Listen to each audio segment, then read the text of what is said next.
Senhor, fazei de mim um instrumento de vossa paz. Onde houver ódio, que eu leve o amor. Onde houver ofensa, que eu leve o perdão. Onde houver discórdia, que eu leve a união. Onde houver dúvida, que eu leve a fé. Onde houver erros, que eu leve a verdade.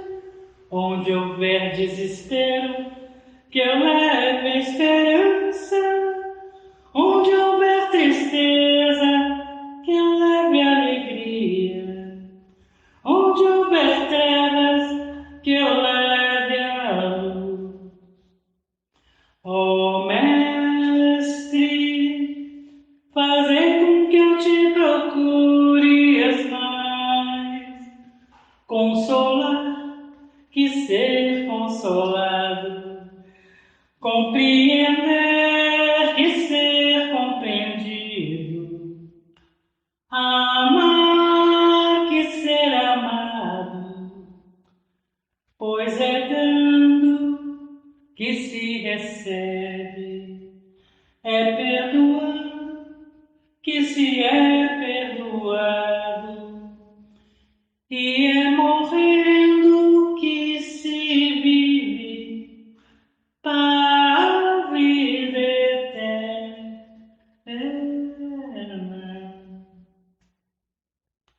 Senhor, fazei de mim um instrumento de vossa paz.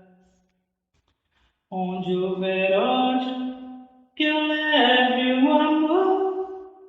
Onde houver ofensa, que eu leve o perdão.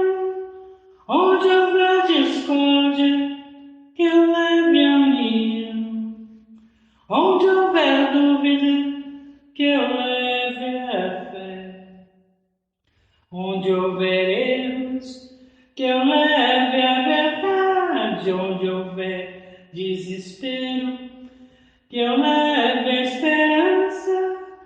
Onde houver tristeza, que eu leve a alegria. Onde houver trevas, que eu leve a luz. Ó Mestre, fazei com que eu te procure mais. Consolar, que ser consolado. Compreender, que ser compreendido. Amar, que ser amado. Pois é dando que se recebe, é perdoando que se é perdoado, e é morrendo que se vive para a vida eterna.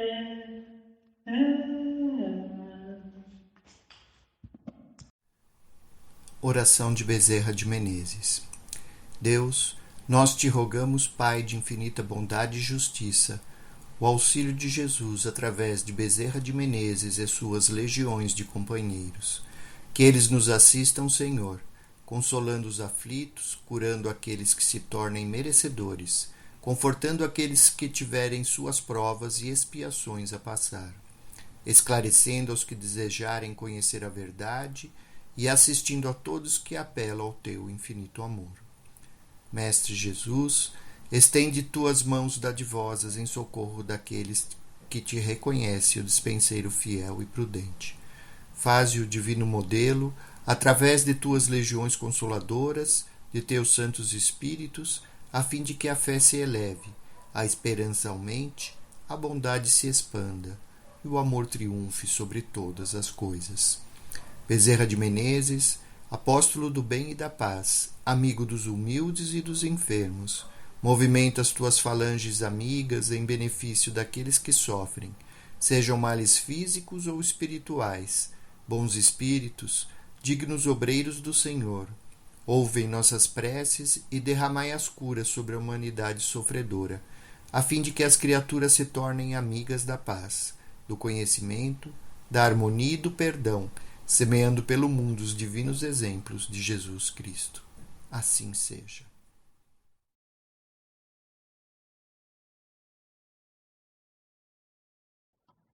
Boa tarde a todos. Então, escolhemos hoje o capítulo 4 do Evangelho segundo o Espiritismo. Ninguém pode ver o reino de Deus se não nascer de novo. Disse-nos Jesus: ninguém pode ver o reino de Deus senão aquele que renascer novamente. E em verdade te digo que aquele que não renascer da água e do Espírito não pode entrar no reino de Deus. A água como símbolo da natureza material, o Espírito como símbolo da natureza inteligente. Ou seja, necessitamos renascer com corpo e alma. Jesus traz aqui para nós o conceito da reencarnação, como princípio, necessidade e porta de entrada no reino de Deus. Portanto, a passagem pela vida corpórea é necessária, para que, com a ajuda do elemento material, possamos realizar os propósitos a nós confiados. Essa realização auxilia no desenvolvimento da inteligência, capaz de alavancar o progresso moral, para conhecermos o amor incondicional e construir dentro de nós o reino de Deus. Queridos, poderíamos ficar semanas refletindo sobre a necessidade da encarnação, seu estado transitório, o desenvolvimento das virtudes e o progresso moral. Apesar de serem múltiplas as nossas reencarnações e termos o livre-arbítrio de escolhermos como utilizá-la, executando nossa tarefa com zelo e progredindo rapidamente, ou tratando-a de maneira leviana, desperdiçando nossas oportunidades de desenvolvimento e prolongando a necessidade de reencarnarmos mais vezes. Existe um período muito importante e que precisa do nosso olhar e investimento, que é a infância, tema sobre o qual escolhemos abordar hoje. O ser humano é uma alma ligada a um corpo animal e participa das duas vidas. Para preparar a criança para a vida humana, com capacidade de se transformar num ser autônomo, é necessário acolhê-la com amor, cuidar, orientar, dar condições para desenvolver suas faculdades, fazer com que aprenda a cuidar de si, com que desenvolva a razão por investigação, por observação, chegando a conclusões por si mesma. Em relação à moral, a educação deve orientar a criança a tornar-se dona de si mesma, desenvolvendo hábitos para agir conforme sua consciência, pois nela ela carrega as leis morais que a intuem sobre o certo e o errado. Mas existe uma dificuldade bastante grande em aprendermos a orientar as crianças para a autonomia moral e autonomia de trabalho, pois muitos de nós fomos instruídos por meio de castigos e recompensas, incitados à competição, agindo segundo regras externas, impostas pela sociedade que condicionam nossos hábitos, determinando caminhos, julgando nossas ações, e com isso reforçando a heteronomia, que impede o aprendizado por meio da experiência e do erro. Quando a criança é condicionada, ela não raciocina, apenas obedece, repete, não desenvolve todo o seu potencial racional, tornando-se um ser passivo, obediente, que aceita cegamente aquilo que lhe é imposto. O desenvolvimento moral depende das faculdades da alma, razão, vontade, imaginação, que são conquistas progressivas. Segundo o Espiritismo, todos os valores intelecto-morais e habilidades da sua personalidade serão fruto da sua conquista pessoal. Tudo o que o espírito é por mérito seu. Então, qual o nosso papel enquanto pais, educadores, família, amigos, aqueles que abrem a porta da encarnação ou convivem com a criança. Temos buscado ao longo da vida suporte teórico sobre o tema para as nossas indagações e prática, na pedagogia, na psicologia, na neurociência e nas obras básicas do Espiritismo. Livro dos Espíritos, Revista Espírita. Para a reflexão de hoje, buscamos também em outros 2 livros, Nem Céu nem Inferno, Paulo Henrique de Figueiredo, e Nossos Filhos são Espíritos, de Hermílio de Miranda. 2 escritores reconhecidos, 2 pesquisadores espíritas. A primeira preocupação, ao nos depararmos com a criança recém-nascida ou um pouco maior, é como lidar com aquele ser. Podemos adquirir livros que são verdadeiros manuais sobre alimentação, sobre sonho, banho, mas e quando temos que lidar com a sua individualidade, com o seu temperamento? Onde buscar subsídios? Sempre poderemos contar com a experiência dos avós, dos pediatras, mas como saber quem são nossos filhos e o que representamos para eles?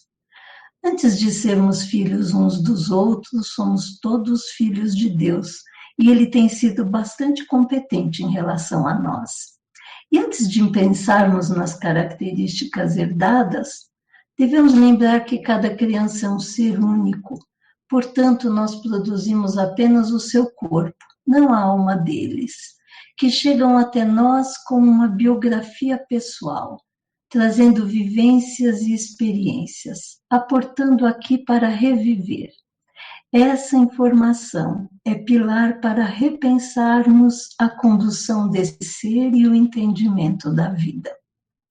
Nossas crianças são espíritos adultos, inteligentes, aprisionados em um corpo que os limita em suas expressões. Esse espírito, não importando quem foi ou o que fez, requer de nós profunda responsabilidade e comprometimento, que se inicia no momento da sua concepção. Na verdade, antes, se pensarmos que o ideal é que essa concepção fosse planejada e desejada, se estendendo por várias décadas, pois mesmo depois deles estarem na vida e cuidando dela, os adultos com os quais conviveu serão sempre sua referência e ponto de apoio. Lembrando que renascidos, como somos todos nós, provavelmente já nos conhecemos de outras eras. A criança tem que reaprender a vida nas condições em que renasceu, familiarizar-se com o novo corpo, a língua do seu povo, retomar todos os conhecimentos e habilidades, enfim, toda a sua bagagem. Por isso nós dizemos muitas vezes que estamos em reaprendizagem. Pesquisas e estudos realizados por renomados cientistas como Ellen Wambach, Ian Stevenson e outros comprovam o que os espíritos superiores trouxeram a Kardec. Os espíritos encarnados, que em geral são espíritos antigos, conseguem captar, observar e entender seu ambiente, apesar das limitações impostas pelo corpo infantil, e comunicam-se num nível primário com os sentimentos ao seu redor. Muitos trazem que nascer é muito mais difícil que morrer, e encaram o nascimento muito mais do que dever, do que prazer. Escolheram estar aqui com diversos objetivos, para fazer parte das mudanças atuais, por reparação e doação, para livrar-se do materialismo, para reaprender o amor fraterno. Pensando nisso, nossa responsabilidade multiplica-se. Nossas famílias são quase sempre arranjos combinados no plano invisível, e não deixa de ser um campo de provas onde reencontramos amigos e desafios. E a criança que chega é um ser que vem para recomeçar, envolto na capa da ingenuidade e angelitude, para dar continuidade aos planos divinos. Acreditamos nós que toda vez que nasce uma criança, é um sinal de que o universo ainda acredita em nós. Por isso devemos recebê-los com alegria, com honra e renomado amor que nos une em inquebrantáveis laços. E mesmo assim, por melhor que sejam as intenções que nos trazem de volta à Terra, por mais amor que exista ao nos receber, uma vez mergulhados no corpo, denso véu da carne, tudo aflora, e não sabemos que programas nossas crianças trazem, que decisões, fraquezas, experiências e correções. Portanto, precisamos ajudá-las a aceitar e enfrentar as dificuldades. Dor, desajuste e desarmonia são passageiros.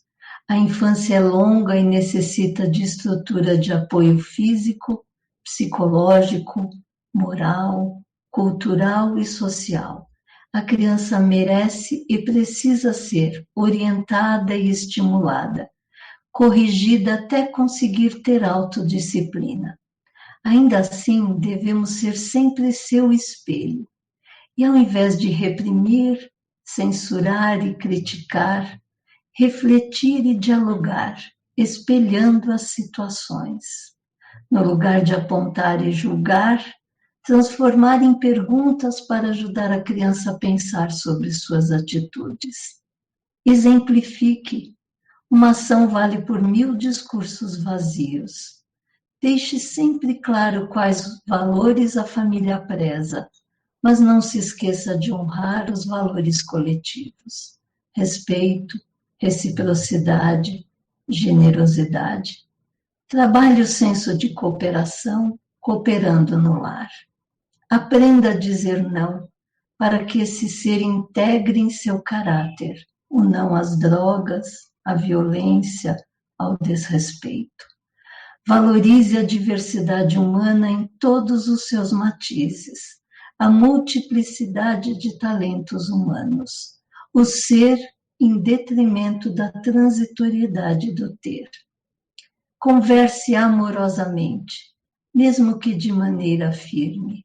O magnetismo do amor se transmite facilmente e ame-os muito, com alegria e intensidade. A mensagem amorosa que gostaríamos de deixar a todos que desejam ser ou são pais é: preparem-se com muito amor para uma das tarefas mais importantes que podemos desempenhar, pois somos instrumentos divinos na condução de um ser que não é nosso, mas nos foi emprestado por Deus. A mensagem amorosa que gostaríamos de deixar a todos que renascem num planeta como o nosso é o desejo de que todos tenham pai e mãe que os amem, possibilidade de estudar, pois o conhecimento alavanca a mudança de rota, e que os adultos falem e os relembrem de Deus e do seu infinito amor, fazendo-os senti-lo dentro de si, como partícula cósmica. Obrigada.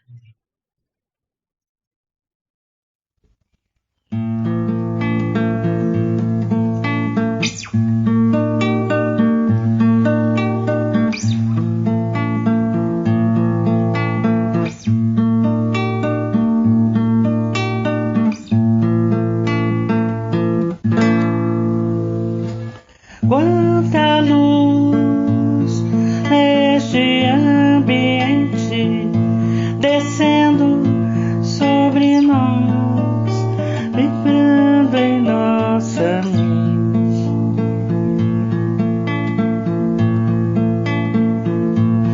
Quanta luz, quando assim em prece, minha alma cresce aos olhos de Jesus.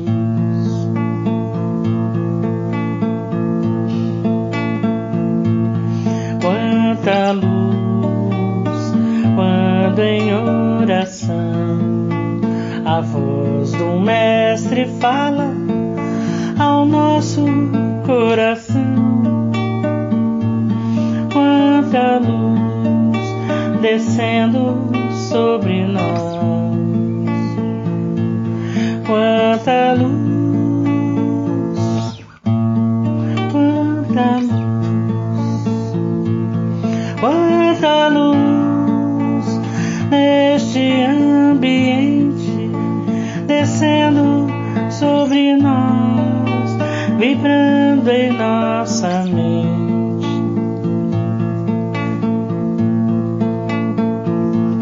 Quanta luz, quando assim em prece, como a alma cresce aos olhos de Jesus.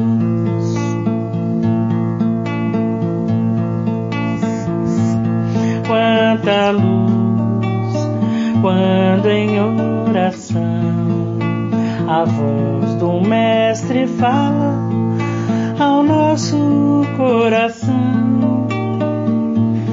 Quanta luz descendo sobre nós.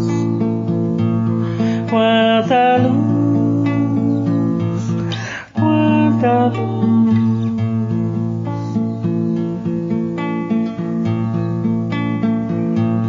Quanta luz neste ambiente, descendo sobre nós, vibrando em nossa mente.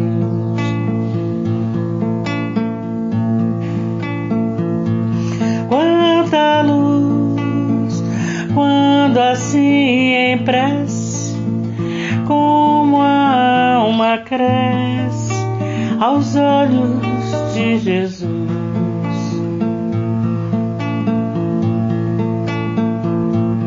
Quanta luz, quando em oração a voz do Mestre fala ao nosso coração. Quanta luz descendo sobre nós.